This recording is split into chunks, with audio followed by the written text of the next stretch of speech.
estudo.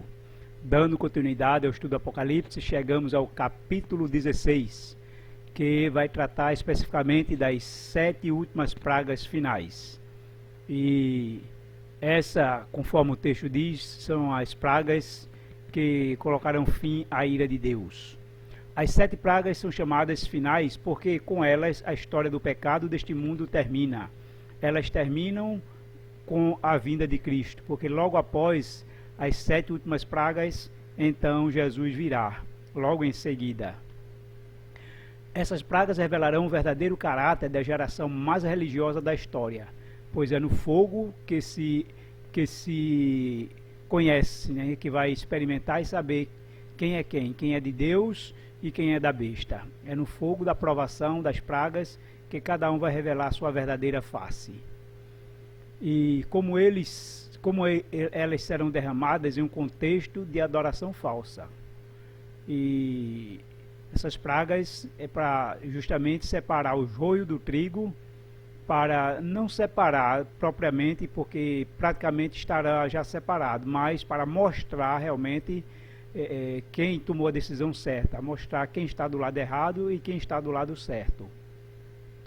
E a obra-prima da imitação do divino é a obra de Satanás, e em nome daquele que queria ser adorado como Deus. Então essas pragas vão mostrar quem é o verdadeiro Deus e vão mostrar também quem são os adoradores de quem adora Deus e quem adora Satanás. Através dessas pragas, elas também vão revelar o caráter das pessoas, a sua verdadeira religiosidade. Essas pragas são também golpes cruciais que desmentem as pretensões da religião falsa, semelhante às 10 pragas do Egito. As 10 pragas que Deus mandou no Egito atingiu cada deus que os egípcios adoravam e mostrou que eles não eram nada. Na verdade, nem Deus era, né? Eram falíveis, era pau e pedra. E tal como os homens hoje adoram os seus grandes empreendimentos, invenções, suas inteligências, sabedoria e a ciência e a tecnologia, e essas pragas vão colocar fim a tudo isso, né? Nós vimos que uma simples pandemia colocou o mundo prostrado, o mundo inteiro foi abalado, e aos poucos estão tentando remediar, mas não sabemos ainda o final. Mas essas pragas vão colocar completamente o mundo em queda, e ninguém, nem o homem, nem a ciência, nada vai conseguir resolver a situação que vai cair sobre o mundo quando as últimas pragas estiverem chegando. Essas pragas são literais, até que a linguagem seja claramente simbólica, isto é, as duas últimas, a sexta e a sétima. Podemos dizer que as pragas que têm o mesmo contexto do Egito, elas são literais, e as pragas que têm a ver com Babilônia são simbólicas. Assim vamos entender melhor quando estivermos estudando essas pragas. E primeiramente, de onde vem a ordem para derramar as pragas e quem é e sobre quem é derramada essas pragas? Vamos ver agora a primeira praga. Apocalipse 16, 1 e 2. Ouvi depois uma forte voz que vinha do templo, dizendo aos 7 anjos, né? Aqui o texto está errado, mas diz templo, o templo. Ide derramai pela terra as 7 taças do furor de Deus. O primeiro saiu e derramou a taça pela terra, e uma úlcera maligna e dolorosa atingiu as pessoas que traziam a marca da besta e as que adoravam a sua imagem. Ou seja, né, a primeira praga atingiu os que tinham a marca da besta e adoravam a sua imagem, ou adoravam a besta. Então, primeiramente, a voz vem do santuário, lá do templo. E essa voz é a voz de Deus, porque é a voz que vem lá do templo, onde está o trono de Deus, a voz do Deus de amor que ordena começar esses flagelos. Conforme nós vimos no capítulo 15, com as taças da ira de Deus, elas poriam fim à sua ira, porque o mal não pode continuar para sempre, e pela justiça de Deus precisa mostrar que o mal precisa ser punido. Essas pragas essa primeira praga afeta aqueles que receberam a marca da besta e adoraram a sua imagem. Vale ressaltar que lá no capítulo 13 nós vimos que a besta vai impor a sua marca e vai fazer com que todos recebam a sua marca, ou na mão, na testa ou na mão. Então, vimos também que receber a marca da besta na testa são aqueles que são os verdadeiros adoradores da besta, aqueles que aceitam, aqueles que admitem, aqueles que estão convencidos de que a besta é de Deus, ou é divina, ou é poderosa, ou de que está fazendo a coisa certa, seguindo a besta, recebendo a sua marca, guardando o dia por ela determinado, que é o domingo, o primeiro dia da semana, no lugar do sábado. Então, todos que têm essa convicção de que o domingo é o dia do Senhor, de que a besta é de Deus, né? A besta aqui é o governo, né? Os governos que estarão impondo essa marca, o governo, a religião unida ao Estado, que vai obrigar a receber a marca, e todos que aceitarem voluntariamente e convictamente, esses estão adorando a besta. Então perceba que a primeira praga não é sobre o mundo inteiro, né? Uma vez que, quando separar os que recebem o selo de Deus, todos os demais receberão a marca da besta. Aqueles que recebem na mão e os que recebem a marca na testa. Mas essa primeira praga é só sobre os que receberam a marca na testa, porque são os que realmente adoram a besta, certo? Os que receberam na mão é os que aceitaram a marca por medo, né, por ameaça, ou por recompensa, ou por qualquer outro motivo que não foi a verdadeira adoração. Foi medo, ameaça, recompensa, mas não foi por convicção e adoração. Então, não será sobre o mundo inteiro em geral, sobre todas as pessoas em geral, somente sobre aqueles, nessa primeira praga de úlcera, né, somente sobre os verdadeiros adoradores da besta, que reconhecem o governo, né, da união da igreja com o Estado, impondo as leis, que reconhece como de Deus, né? É de Deus, é o governo de Deus, temos que aceitar, se prostrar e adorar. Então esses vão receber logo de cara a primeira praga. A praga consiste em uma úlcera. A palavra grega é kelkos e lembra a sexta praga no Egito, úlceras malignas. E falar em úlcera maligna, lembre-se que Jó, né, foi acometido por essas úlceras malignas que os fez ficar sem roupa, deitado, sentado no pó e na cinza. Úlceras terríveis que estouram no corpo e não há remédio que passe, nem a dor e não há remédio que sare. Então, para sentir o quanta maldade as pessoas têm praticado e quão duro é praticar a maldade e ficar do lado do mal.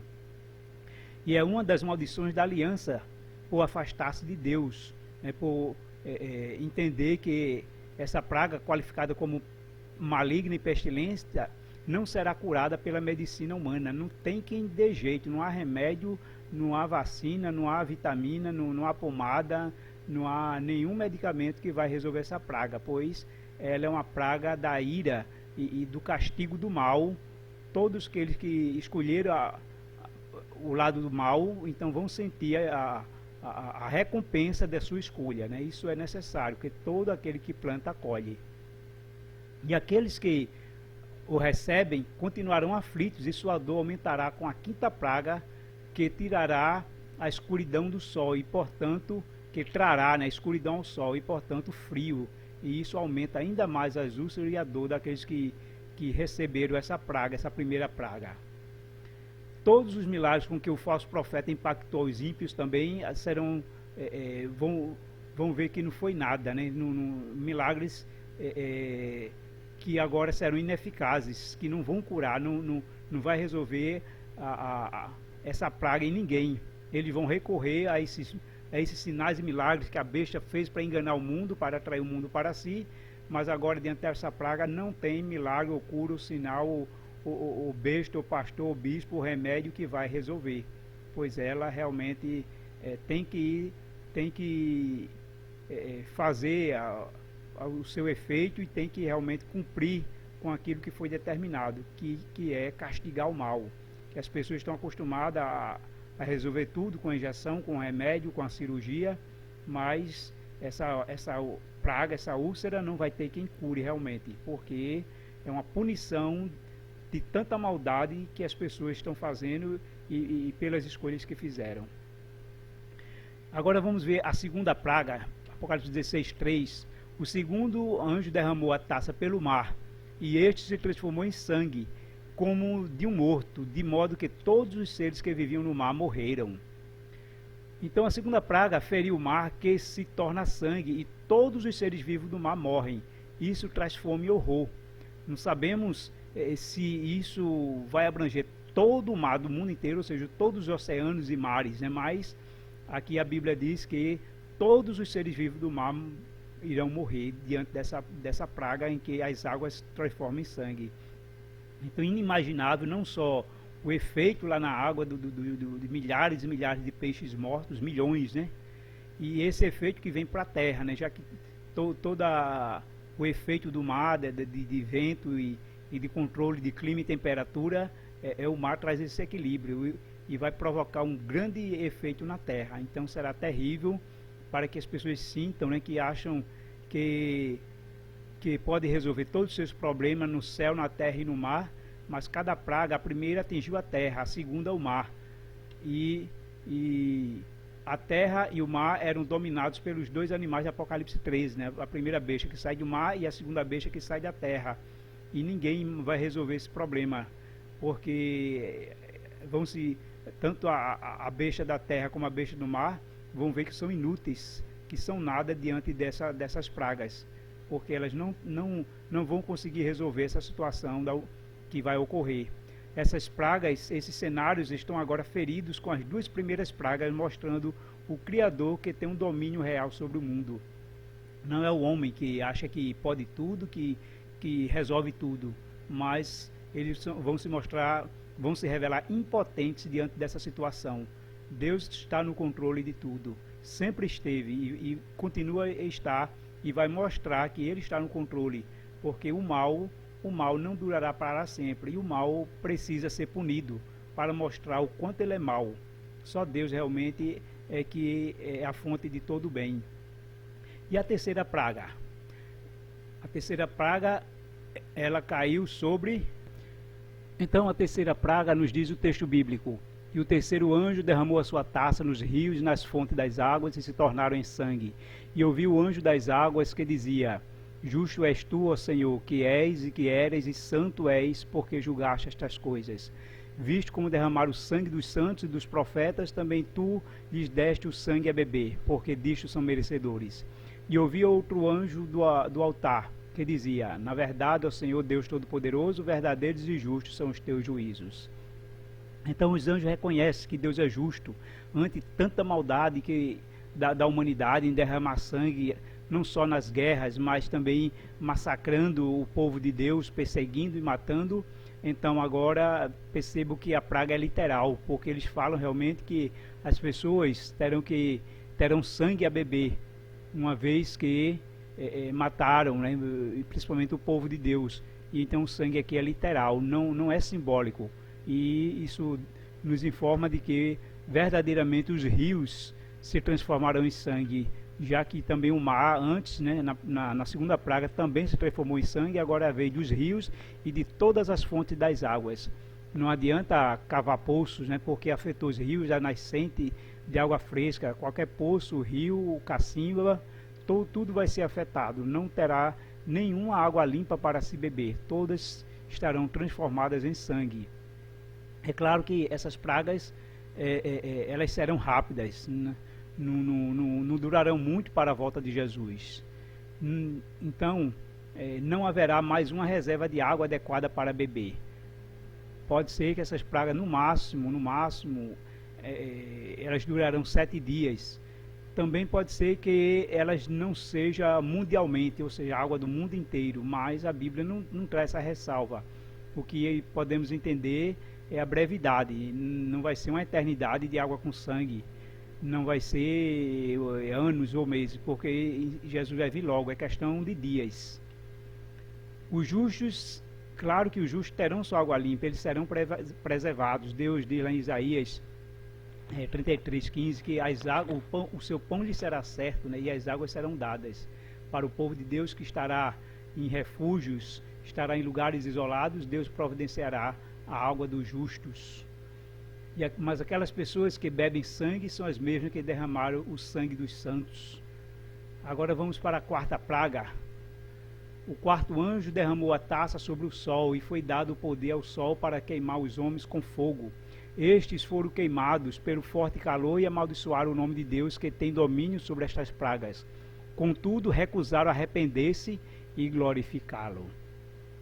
Então observe que a quarta praga afetou o sol, que queimou os homens. A dor não produziu neles arrependimento, nem o glorificar a Deus, como aconteceu com as trombetas, ou como aconteceu em outras situações. A gente vai ver com os egípcios. Mas o aumento da temperatura também produzirá incêndios, o que diminuirá as provisões para a humanidade. Então esse texto claramente ele diz o seguinte, né, que diante das pragas as pessoas recusaram se arrepender e glorificar a Deus. Lembre que as pragas que Deus derramou no Egito eram pragas que visavam converter Faraó, os egípcios e todo mundo para reconhecer o poder de Deus. A intenção de Deus não era simplesmente punir sem dar chance de arrependimento. Na verdade, eles tinham.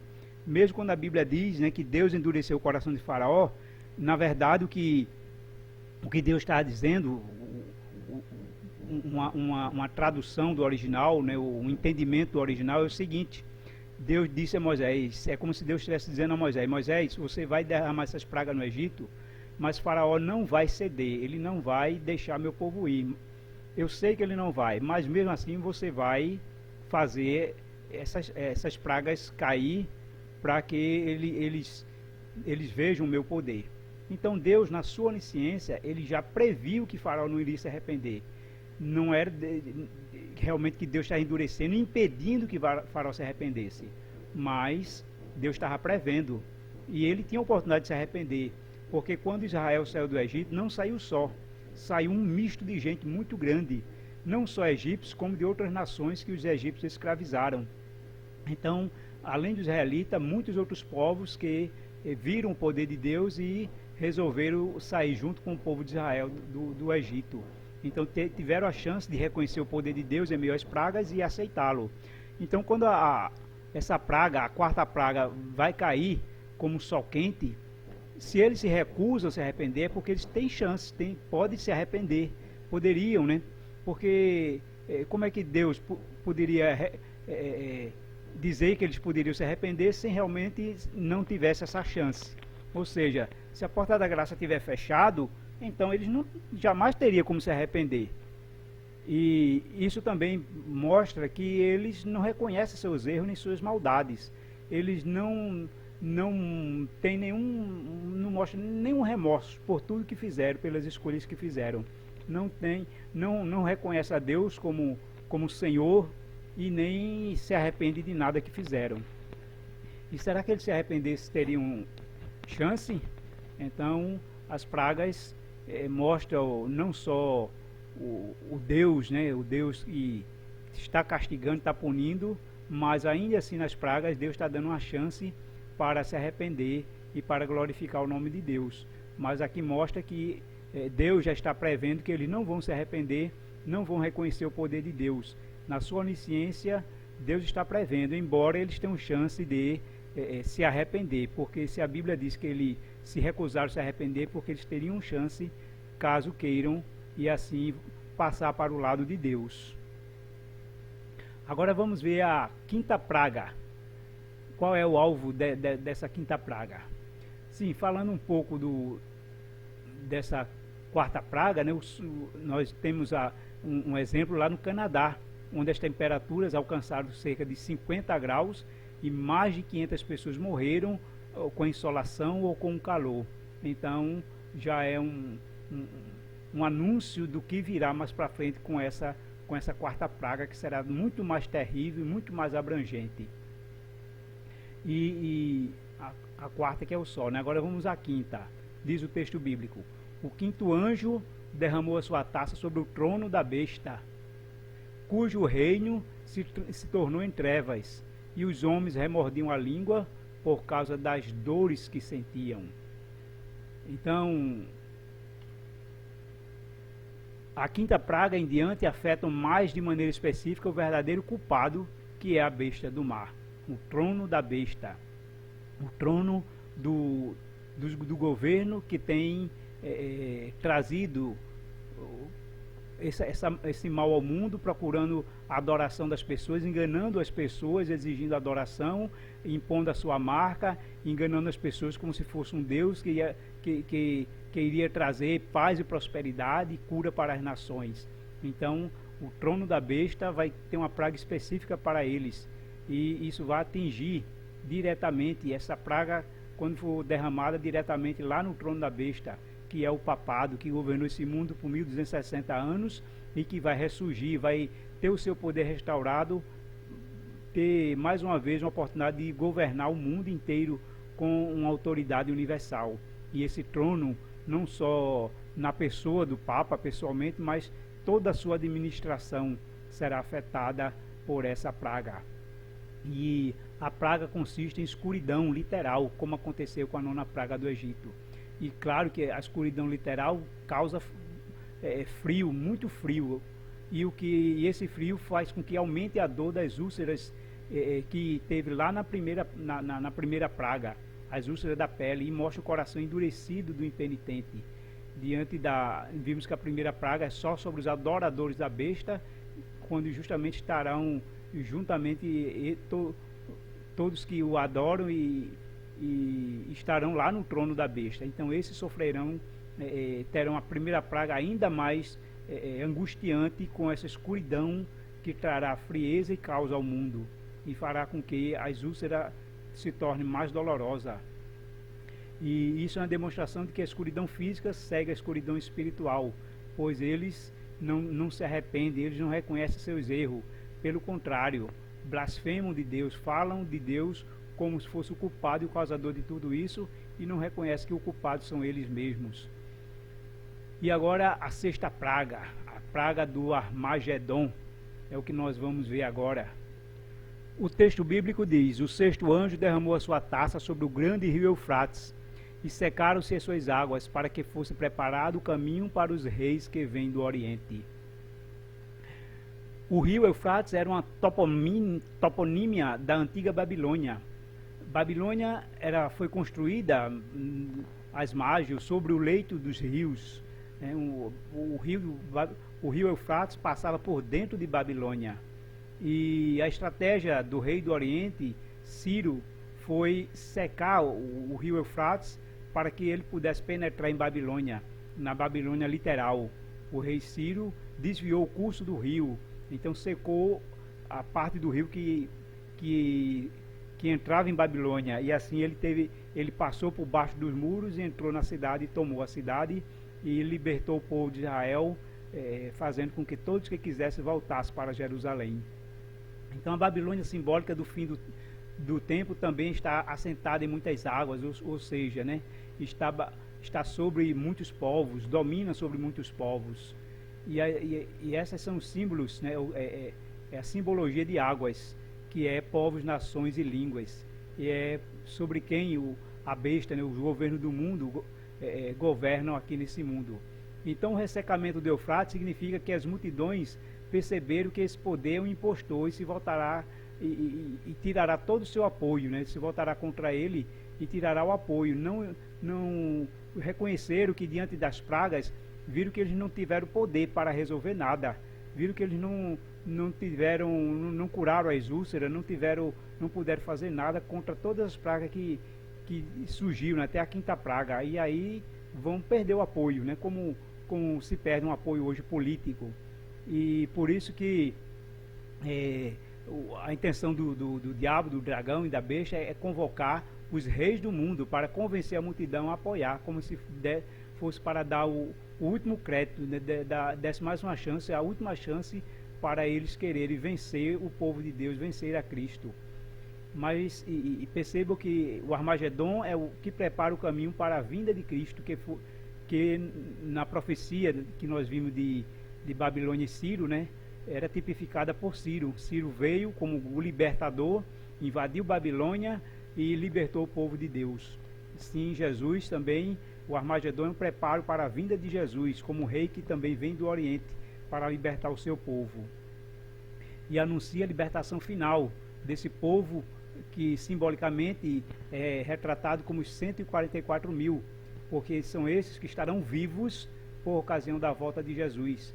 E são esses que Jesus disse que vem buscar, quando virá e mandará os seus anjos, os quais reunirão os seus escolhidos dos 4 cantos da terra.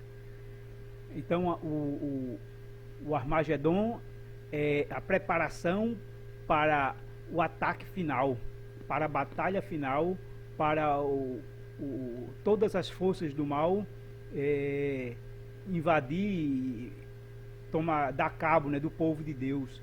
Todas as forças do mal querer destruir o povo de Deus que está aqui na terra.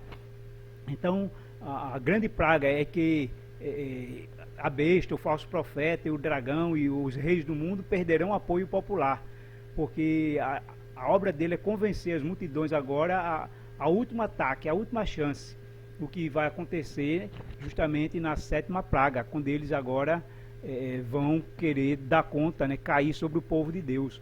E onde estará esse povo de Deus? O povo de Deus, diante da situação de perseguição, da marca da besta, da imposição, da legislação, eles vão estar em 2 situações, como ocorreu no passado. Diante da perseguição, da Inquisição, o povo de Deus teve que fugir para as montanhas, para as cavernas, para as matas, e muitos foram ainda presos e mortos. Assim também nos últimos tempos, diante do decreto de morte, de que quem recusar a marca da besta estará sujeito a morrer, conforme Apocalipse 13, 15 a 17, então o povo de Deus, muitos estarão presos, serão presos, e outros fugirão para lugares distantes, isolados e solitários. E aí é quando, na batalha do Armagedon, eles se preparam para dar conta do povo de Deus, dar cabo, né, por fim, extinguir, exterminar, pegando todos que já estão presos e invadindo todos os lugares e aonde possa encontrar esse povo de Deus. E é justamente quando eles se preparam para isso, é na 7ª praga. E o que acontece quando eles vão querer agora extinguir o povo de Deus aqui da terra? E da boca do dragão e da boca... Isso aqui é a continuação ainda da 6ª praga, quando eles se preparam justamente para ir ao encontro dos reis da terra, para congregar para a grande batalha do Deus Todo-Poderoso. Esses 3 espíritos imundos, semelhante a rãs, é justamente para poder fazer sinais, milagres e maravilhas, para convencer o povo a dar apoio a esses líderes mundiais, para que eles obtenham o último apoio para agir contra o povo de Deus. Então, esse é o grande campo de batalha, convencendo uma grande multidão para extinguir o povo de Deus da terra, e assim eles achar que extinguindo o povo de Deus da terra, o mundo é deles, eles vão poder governar e fazer o que quiserem. Satanás faz então seu último esforço para enganar os habitantes da terra, através de seus líderes, né?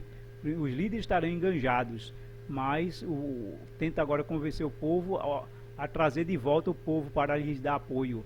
E os 3 espíritos demoníacos irão aos reis da terra, para obter seu apoio na batalha final, para eliminar os 144 mil, que são todos os povos de Deus que estarão vivos aqui na terra. E os 3 espíritos de demônios são um contraste com os 3 anjos celestiais.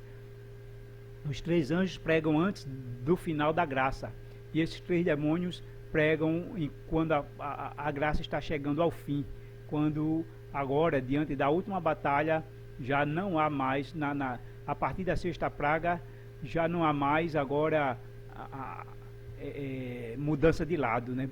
Porque agora é a preparação final, é como se as hostes, né, os exércitos estão agora tomando lado, cada um pondo-se lado a lado para a última grande batalha. Então, todos os casos estarão decididos, cada um já tem dado a sua decisão final agora no Armagedon, de que lado está para essa última grande batalha. E diz que os 3 espíritos são semelhantes a rãs ou sapos que se movem sobre a água maliciosamente, mansamente, sem alarde, mas e de repente vai e pega a sua presa sem ela nem ter se apercebido, né, do perigo. Então são assim as pessoas que serão pegas por esses espíritos de demônios sem nem perceber do perigo que elas estão incorrendo, e ficar do lado dessas hostes do mal, embora agora está sendo advertida, e vão ser muito mais. Os 3 anjos, eles respeitam a vontade do povo, porque pregam a cada indivíduo, mas esses 3 espíritos de demônios semelhantes aos sapos só vão aos reis da terra, para que eles liderem as multidões e convençam, através de enganos e mentiras, sinais, milagres e maravilhas, trazer para o seu lado, para a última grande batalha do Armagedon. Armagedon significa Monte de Megido, e nessa área do Megido, do Monte Megido, lá tem um Monte Carmelo, onde houve a grande batalha de Elias contra os sacerdotes de Baal, para mostrar quem era o verdadeiro Deus.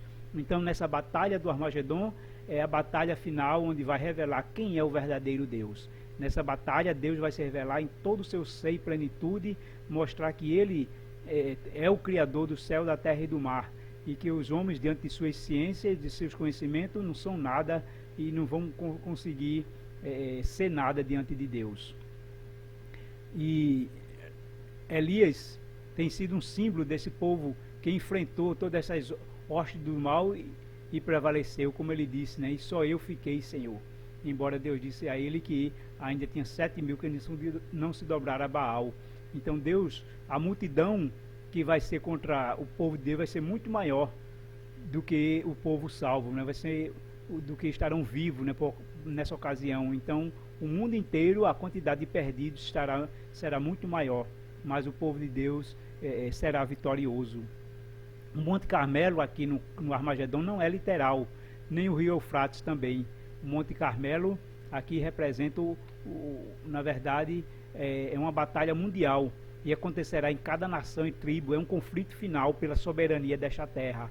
Nesse caso, o Monte Carmelo é a terra toda que estará em batalha final das hostes do mal contra o povo de Deus, contra as hostes de Deus. E o que acontecerá? Jesus já diz que eis que ele vem como ladrão, né? Quando as hostes do mal pensam que a batalha está ganha, porque é uma multidão enorme, 10 vezes muito maior do que os salvos, mas eles não sabem que Jesus está já a caminho da terra para libertar o seu povo. Então por isso que ele diz: bem-aventurado é aquele que vigia e guarda as suas roupas, para não andar nu. Porque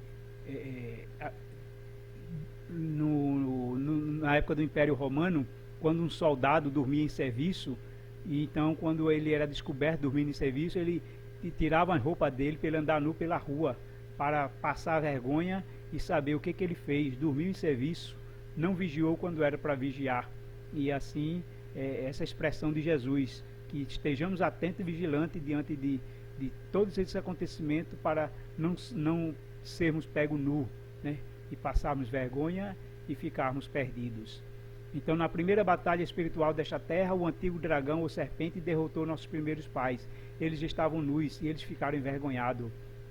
Mas o remanescente é chamado agora para esses momentos finais, e é chamado para conservar suas vestes, ou seja, depender totalmente de Cristo. Nessa batalha, o povo de Deus não terá que lutar, apenas esperar que Jesus vai intervir, e Jesus lutará por nós, e a batalha já está garantida. Então percebo que a doutrina do arrebatamento secreto não é bíblica. Jesus não vai vir escondido. O povo dele não vai ser sequestrado do nada e desaparecer. Vai ser uma grande manifestação da vinda de Cristo, e uma grande batalha aqui nesse mundo das forças do bem e do mal. O povo de Deus estará aqui para essa grande batalha, e as forças do mal estarão aqui querendo destruir o povo de Deus. E Jesus intervirá com a sua poderosa vinda. Então vai ser algo esplendoroso. O remanescente fiel estará aqui na terra quando as pragas forem derramadas. Contudo, as pragas não cairão sobre o povo de Deus, porque eles estarão protegidos, porque tem um selo de Deus. Mas sobre os ímpios, o que acontecerá com a 7ª praga? O 7º anjo derramou a sua taça no ar, e saiu grande voz do templo do céu, dizendo: está feito. E houve vozes, trovões e relâmpagos, e um grande terremoto, como nunca tinha havido desde que há homem sobre a terra. Tal foi esse grande terremoto. E a grande cidade fendeu-se em 3 partes, e as cidades das nações caíram, e da grande Babilônia Deus se lembrou. E sobre os homens caiu do céu uma grande saraivada, pedras do peso de 1 talento, mais ou menos entre 35 a 40 quilos. e os homens blasfemaram de Deus por causa da praga da saraiva, porque a sua praga era muito grande.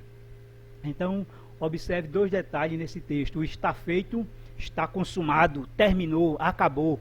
Então, vimos que o terceiro ai, que começou com a sétima trombeta, ele chega ao fim. Quando diz está feito é porque concluiu, terminou, acabou. Aqui terminou o terceiro ai com as 7 pragas e ao mesmo tempo em que é quando lá de dentro do templo do santuário, quando Jesus diz está feito, relembra na cruz quando ele disse está consumado, né? Consumado a obra de salvação lá na cruz. Jesus garantiu a salvação a todos nós, mas agora essa salvação, essa obra de salvação está consumada, chegou ao fim a graça, chegou ao fim o trabalho de Cristo no santuário, né? O santuário agora não mais ele seria, porque João disse que não viu o santuário, porque não precisa mais. Jesus chegou ao fim toda a obra de redenção e de mediação, porque agora todo o caso já estará decidido, quem está salvo e está perdido. Por isso que diz o texto que os homens agora blasfemaram de Deus. Observe que não diz que eles não se arrependeram, porque aqui já não tinha mais arrependimento. Como nós vimos na sexta praga do Armagedon, foi a ocasião de cada um tomar lado, né? Cada um assumir seu lado para a última grande batalha. Quem era de quem era de que lado. Porque agora, na sétima praga, já foi agora as saraivas, chuva de pedra com fogo que caiu sobre os homens, trazendo 2 sofrimentos, e eles só faziam blasfemar. Não tinha mais chance para se arrepender. Foi a escolha final. Então, aí virá o castigo sobre todas as cidades, todo o mundo. Babilônia vai beber a taça que vai acabar com a sua vida. Babilônia chegará ao fim, será destruída completamente, mesmo pouco antes de Jesus voltar. Mas que a punição diante de tanta maldade, né? A punição virá, precisa sentir a dor de suas escolhas.